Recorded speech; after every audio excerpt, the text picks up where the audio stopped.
পেটে যদি খিদা থাকে জমের গরমে এসে যায়। শুভেচ্ছা জানাচ্ছি আমাদের খামার থেকে।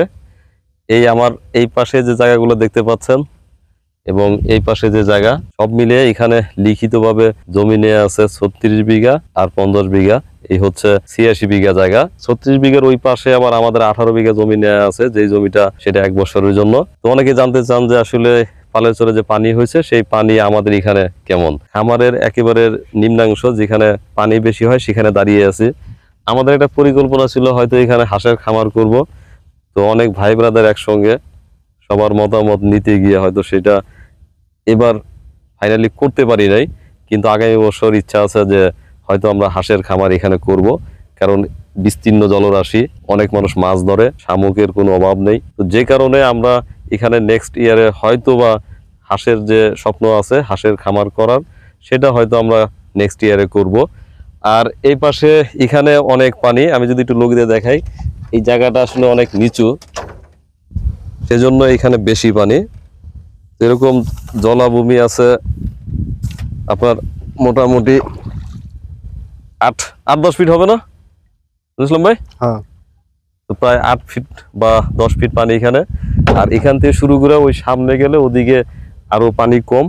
তো এখন আর এই পাশটাতে যে আমাদের যে জায়গা, সেই জায়গাতে পানি আরো বেশি। ওই পাশে শুকনো মৌসুমে এখানে একটু আগে শুকায় আর ওই পাশে আরো দেরিতে শুকায়। এখানে পানি থাকে মোটামুটি 8 মাস, 8.5 মাস বা 8 মাস হবে। আর ওই পাশে পানি থাকে প্রায় 9.5 মাস, 10 মাস। সো এই পাশটা তুলনা ওই পাশে পানির পরিমাণ বেশি। আর এদিকে নুসলাম ভাই যদি একটু আমাদের এই ঘর বড় ধরেন, এদিকে যত যাবেন তত উপরের দিকে পানি কম। আমরা ওই দিকটাতে যাব এখন। তো চলেন দেখাবো আজকে আসলে আমাদের খামারে কতটুকু পানি আছে বা আমরা কি অবস্থায় আছি। বাসার থেকে যখন বেরোছি তখন চিন্তা করছি আজকে যে আমাদের জায়গায় বা আমাদের খামারে কতটুকু পানি আছে সেটা দেখার জন্য। মোটামুটি আমাদের যে এখানে 100 বিঘার মতো জমি নেয়া, সেই জমির একেবারে মাঝামাঝি আছি, প্রায় হাঁটু পানি এখানে। তো এখান দিয়ে আসছিলাম আমি আর নুরুল ইসলাম ভাই টলার নিয়ে। হঠাৎ করে দেখলাম যে মুরব্বি আসতেছেন, সাথে আমার এক খালা আছেন। তো আমি ভাবলাম যে হয়তো মাছ ধরতে আসছেন। নুরুল ইসলাম ভাই যদি এদিক একটু দেখান, এই যে দেখেন মাছের কথা চিন্তা করছি যে আমরা মনে করছি ওনারা মাছ ধরার জন্য আসছে, কিন্তু কয়েকটা মাছ এনে শুটকি দিয়ে রাখছে।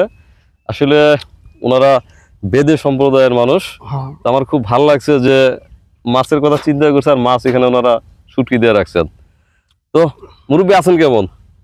আছি বাবা, গরিব মানুষ আর কদ্দুর ভালো থাকুন বাবা। কিন্তু আপনাদের পেশা অনুযায়ী নৌকার অনেক ছোট। হ্যাঁ, ছোট। কারণ কি? গরিব মানুষ বাবু যা আছে তা আছে না। থাকেন কোথায়? থাকি লোকজন। লোহজং। গোয়ালনিবান্ধা না তো আবার? না না, সত্যি? হ্যাঁ। গোয়ালনিবান্ধা আমি গেছিলাম। পুরো বিক্রমপুরের মধ্যে সবচেয়ে ডেঞ্জারাস জায়গা হচ্ছে গোয়ালনিবান্ধা। হ্যাঁ। কারণ আপনাদেরকে দেখে ওখানকার মানুষজন ভয় পায়, কিন্তু এটা কেউ বিশ্বাস করবে না, না গেলে ভয় পায় কিনা। বেদে সম্প্রদায়দের একমাত্র আমার জানা মতে মানে গ্রামে স্থানীয় বাড়ি আছে, তারা খুব টাকা পয়সা দিক দিয়ে অনেক এগিয়ে গেছে, কিন্তু তারা ওখানে গেলে মানুষের সঙ্গে যেভাবে কথা বলে, আসলে ওই জায়গার স্থানীয় লোকজনের সঙ্গে আমি কথা বলছি, অনেকেই তাদেরকে ভয় পায়।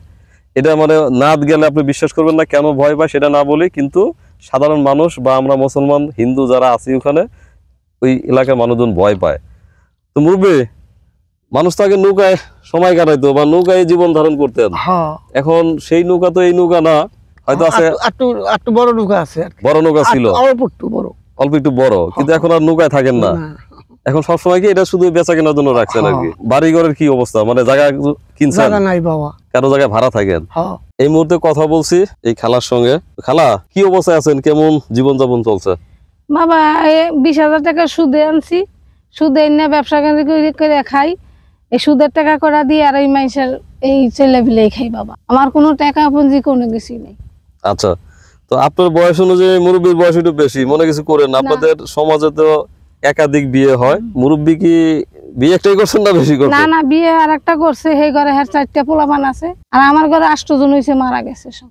একজনও নাই? না, একজনও নাই বাবা, মিশা কথা কইলে আপনি নাই।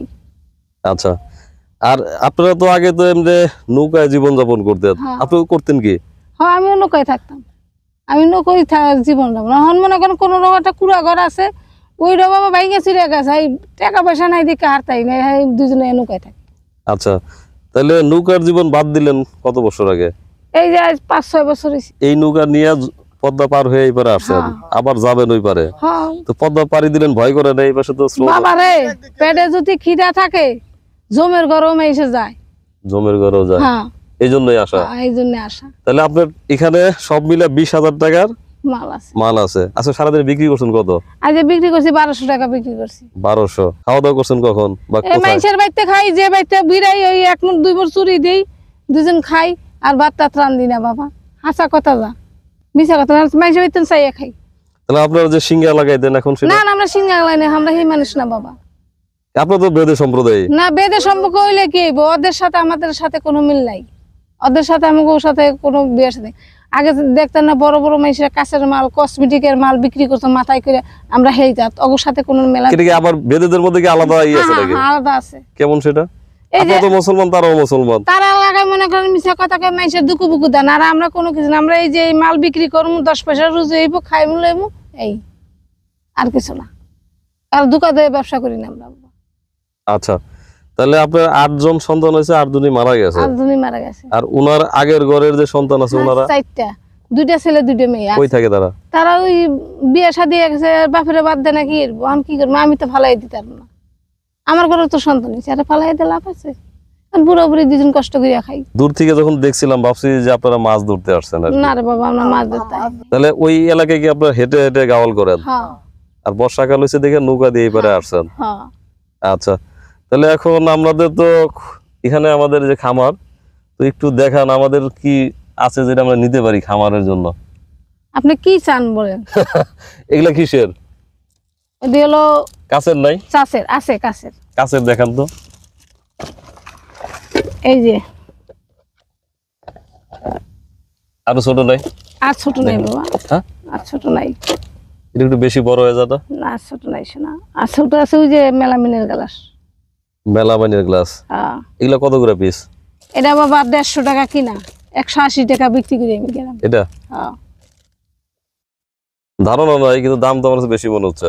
না রে বাবা, তুমি জিজ্ঞেস করে দেখো। আচ্ছা খালা, এই কাজ করেন, কি করবো বাবা? সেটা হচ্ছে যে আর কি আছে? আর আছে ভাতের প্লেট আর চামচ। ছোট ছোট বাচ্চাদের চুরি বের করেন, বুঝছি গ্লাস নেওয়া যাবে না, আমার মেয়ের জন্য চুরি দেন। নেন, কয় মুঠ নিবেন? এই যে দিলাম, সুন্দর আছে। না না, বয়স 4 বছর, ছোট। এলাম 4 বছরে এটা আবার ছোট হয়ে যাবে। তো স্বাস্থ্য একেবারে খারাপ না, বুঝছেন? শাস্তলা এলাম। কত বলেন? 2 মুঠ 100 টাকা দিবেন। এই যে 50 টাকা কই আবার 100 টাকার না মধ্যে বাবা, গেলেন। 25 টাকা মুঠ কি নাই, এখন কই হালাইছি, কই হালাইছি। 25 মোট করে হলে 60 টাকা নেবেন, 10 টাকা লাভ করবেন। দে বাবা তুই। আচ্ছা নেন। আসলে ওনাকে ডাক দিছি, তো আমাদের এখান দিয়ে যাচ্ছিলেন, তো ভাবলাম যে একটু কথা বলে আর কিছু একটা কিনে রাখি। গ্লাসের দরকার ছিল, কিন্তু গ্লাস তো আসলে দাম একটু বেশি মনে হলো আমার কাছে। না রে বেটার দাম বেশি না, তোমার তো বেশি নিয়ে লাভ আছে নি। লাভ করবেন কার কাছ থেকে? একজনের কাছে তো লাভ করতে হবে।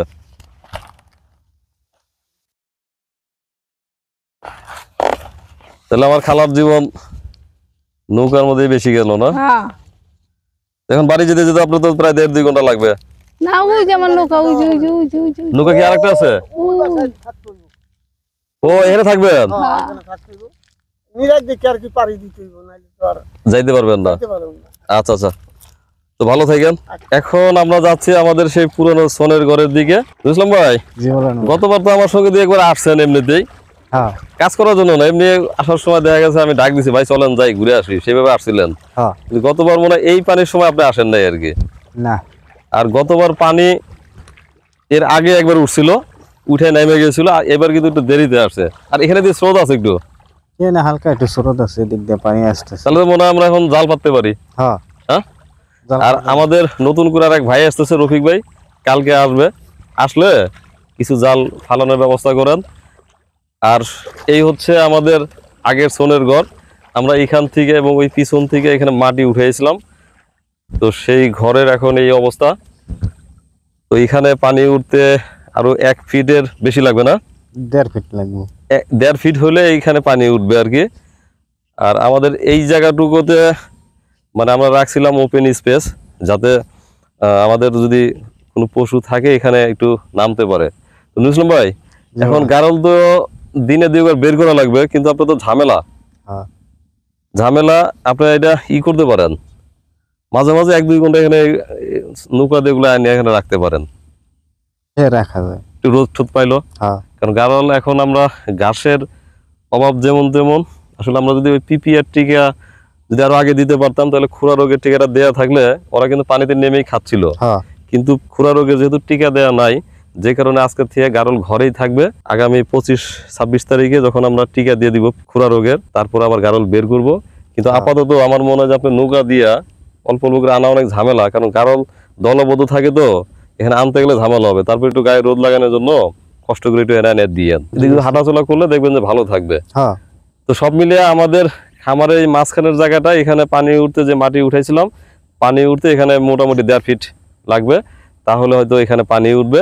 এখন আমরা যাব আমাদের ওই পাশে, দূরে ওই যে দেখতে পাচ্ছেন বাবু ভাইয়ের ওই জায়গাটা অল্প পানি হয়েছিল মনে হয় না? অল্প হয়েছে। আর এই পাশটা আমাদের জায়গা, এই পাশে কিছু জায়গা বাকি আছে, মানে পানি এখন ওই পর্যন্ত উঠে নাই। আর আমরা গারলের জন্য এদিকে বেশ কিছু জায়গা দঞ্চা লাগিয়েছিলাম, সেই দঞ্চেগুলোই খাওয়াতে হবে, কিন্তু সেটা আরো এদিকেও ছিল, হয়তো কোনো কারণে ভালো হয় নাই, কিন্তু এই পাশটা মোটামুটি আছে। আর ঘাস তো কেটে খাওয়াচ্ছেন? হ্যাঁ। তো ঘাসের অভাব নাই, নুরুল ইসলাম ভাই আসলে একা থাকেন তো যে কারণে আর কি টাইমটা মিলানো অনেক কঠিন। আর ছাগলে ভিজা ঘাস তো খাইতে চায় না, না শুকনা মাথার আগাগুলা আগাগুলা খাচ্ছে তো এখন। হ্যাঁ। চলেন দেখি তাহলে। আর কালকে রফিক ভাই চলে আসবে, রফিক ভাই চলে আসলে তখন জাল ফেলতে পারবেন, ঝামেলাও কমবে। এই পানি কিন্তু খুব পানি না, না। এখন অনেকে ফোন দিয়ে জায়গা খুঁজে এবং উঁচু জায়গা খুঁজে। তো আমরা তো গতকাল ওখানে বন্যার জন্য উপহার দিলাম, হ্যাঁ। সেখানে মাটি উঠাইলে প্রায় 4-5 ফিট মাটি উঠাইলে আমাদের সমান হবে ধারণা করি। 5 ফিট মাটি উঠান লাগবো এখানে, মানে যদি একটু পানি হয়, হ্যাঁ, তাহলে সেই জন্য আমাদের জায়গা কিন্তু অনেক উঁচু। হ্যাঁ।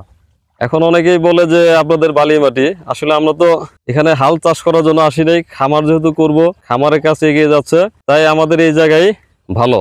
হ্যাঁ। দেখেন এখানে যদি আমরা 1 ফিট মাটি উঠাই, তাহলে কিন্তু আর আমাদের পানির কোনো ঝামেলা থাকবে না। আপনার এই জায়গাটাতে মনে করেন যে 1 ফিট মাটি উঠাইলে মনে করেন যে সুন্দর বাজে, মনে করেন যে খামারের গারল টারল যে কোনো কিছু আছে সবকিছু মনে করেন যে সুন্দর বাজে থাকতে পারবো। আচ্ছা, আর একটা কথা বলি, সেটা হচ্ছে যে কালকে হয়তো আমরা এটা অ্যাডভান্স করব।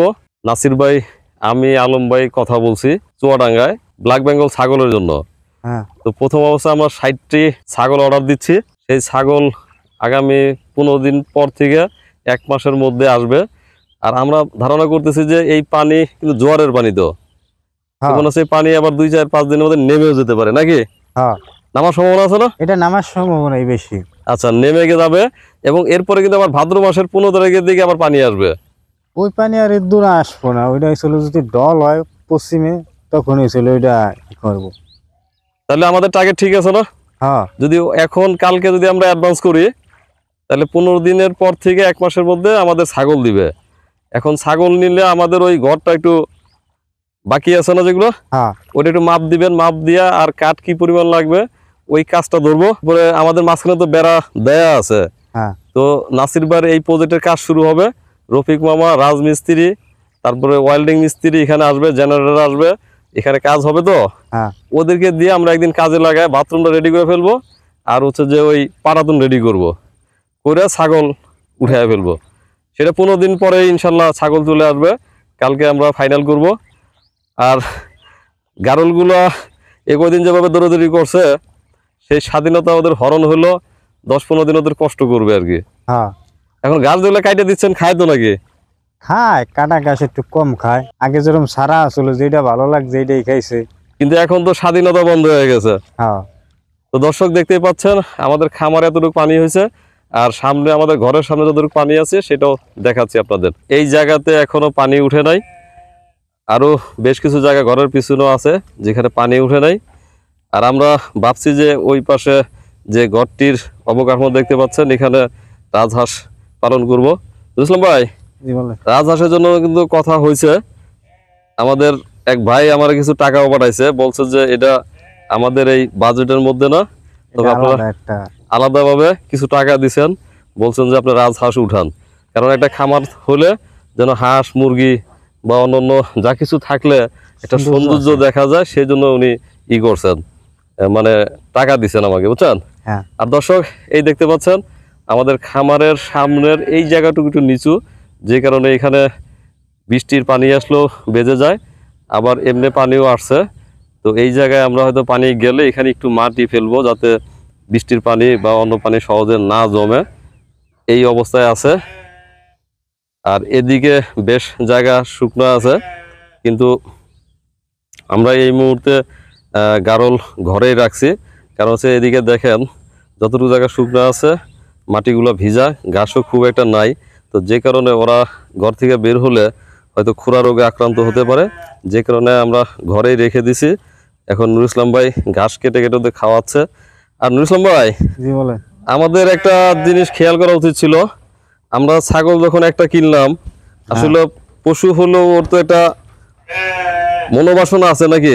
হ্যাঁ আমার মনে হয় ছাগলটা একা একা থাকে, যে কারণে একটু ডিস্টার্ব ফিল করে আর কি। আজকে অবশ্য আস্তে আস্তে বেশ দেরি হয়ে গেল, অনেক কষ্ট করতেছেন, এখন পানির জন্য ঘাস কাটতে হচ্ছে। তো যতক্ষণ গারলে নিয়ে বাইরে থাকতেন হ্যাঁ সেই তুলনায় ঘাস কাটতে কিন্তু আপনার অত বেশি সময় লাগবে না, আপনার এই অভিজ্ঞতা আরো ভালো, ঠিক না? ঘাস কাটতে তো সময় লাগে না ভাই, তারপরে মনে করেন যে একটা পুজোতে মনে করেন যে এক কাকা কেডিরে থুয়ে গেলে ঘরে হইতে মনে করেন যে ফাঁকদা যদি ঠ্যাং টুং ঢুকে ঝামেলা। ঠিক না, আছে সেটা বলি না, ধরেন গারলে আপনি খাওয়াইতেন 5 ঘন্টা, হ্যাঁ কিন্তু 5 ঘন্টা ঘাস কাটলে কিন্তু আপনি তার চেয়ে বেশি কাটতে পারবেন, হ্যাঁ সেটা বলছি আর কি। হ্যাঁ কাটা যায়। তো দর্শক আমাদের জন্য দোয়া করেন, আমরা খুব শীঘ্রই ব্ল্যাক বেঙ্গল নিয়ে আসতেছি খামারে।